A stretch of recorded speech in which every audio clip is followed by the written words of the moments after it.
morning and welcome to Morning Message for June the 27th.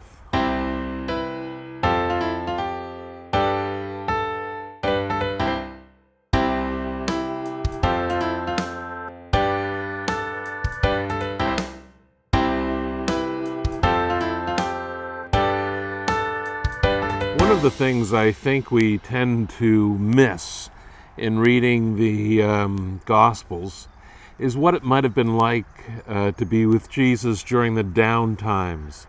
You know, he spends the day teaching and healing and showing how we ought to be. And then in the evening, around a campfire, people would have told stories, and some of those stories would have been humorous stories. It would have been like jokes.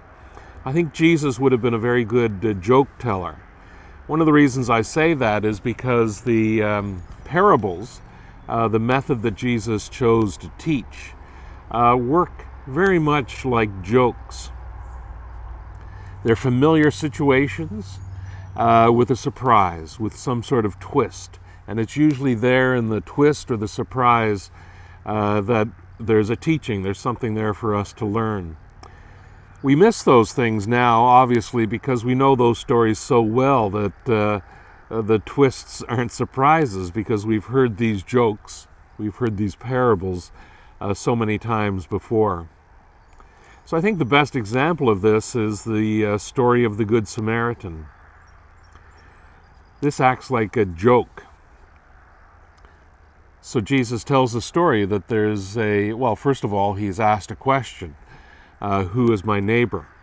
In one of the versions of the story, in fact, I think in both, the question is posed by a lawyer.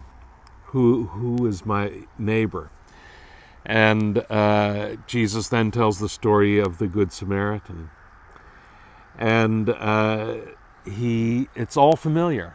There's a man who's on a journey from Jerusalem to Jericho. That's like saying to someone from Charlottetown, there was a man on a journey on Highway 2 from Charlottetown to Kensington. It's a familiar road. People are aware of it. They know the characteristics of the road. One of the characteristics of this particular road in the scripture is that it's likely you might run into a thief, someone who might beat you up and steal whatever you have, which is exactly what happens to this person. So far the story is very familiar. And then Jesus tells about three people who come by, a priest, a Levite, and a Samaritan. So this is where this story becomes very much like a story, like a joke that we're all familiar with. Did you ever hear the one about the priest, the Levite, and the Samaritan? I mean, it's that three-person character. It's that three-person way of telling a story, you know. A priest, a minister, and a rabbi. I mean, that's kind of the story. So a priest comes by, he sees the guy, and he passes by on the other side, and people would have started laughing here that we haven't even gotten to the punchline, and everyone's laughing because that's typical. That's just how priests act. A Levite is just a different kind of priest. So a priest in this story is probably a city priest. He's a temple priest. He's from Jerusalem, and a Levite is out in the country, a country priest. So, a city priest and then a country priest come by, they see the guy and walk by, pass by without helping. And it was that's just what you'd expect of those people, They should help, but they don't. That's been our experience. And they're laughing at these characters. And then Jesus says, then a Samaritan comes.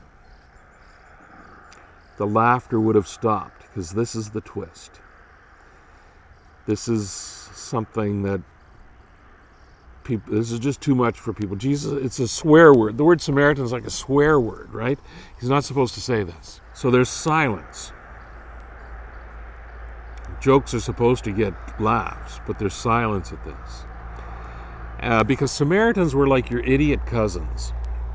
They're worse than your enemies. They should know better, but they are who they are, and you don't want anything to do with them. I mean, this is kind of what the Samaritan is. You can have respect for your enemies. You have no respect for Samaritans. That's the relationship. And the Samaritan is the one that helps and goes the extra mile. I mean, he takes the guy somewhere where he can be helped, and he says, I'm coming back here. I'll pay whatever expenses there are when I get back. So he goes the extra mile for this fellow that's in the ditch. Now, sometimes I've read biblical scholars who kind of excuse the priest and the Levite because if they encounter a body and they're not sure if the guy is alive or dead, they would have had to go through some ritual cleansing in order to be able to get back into society and stuff like that. Kind of like the 14-day isolation through COVID-19. And so they're excused. But the Samaritan isn't all that different. His rules, his traditions are the same, and yet he risks all of that in order to help this person. So there's the twist. There's the punchline. It doesn't get a laugh like you'd expect from a joke, but there's the point. It would have been a wonderful story. And even the gospel writers have a wonderful way of telling the story, because now we're out of the story and we're back on the scene where Jesus has just told the story. And he asks the lawyer, now who was the neighbor to the man who had been beaten and left dead? And the lawyer can't even say the word. He can't even say the word Samaritan.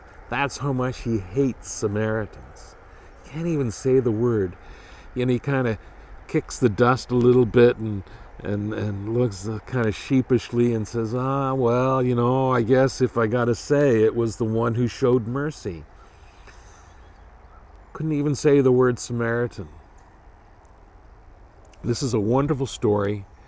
It acts like a joke, as I think all the parables do, because there's a twist in all of them, and that's what we're to look for. Where's the twist in the parable that has a teaching for us? So I encourage people to read the parables just as if they're jokes, and to think about what might be unusual or what's the twist here. And if we don't know, find a Bible study or a commentary or something that's likely to tell us what the twist of the story is. And there's surprises for us, even with all of the knowledge and experience that we've had in our own Christian faith. There's knowledge and lessons to be learned in the parables.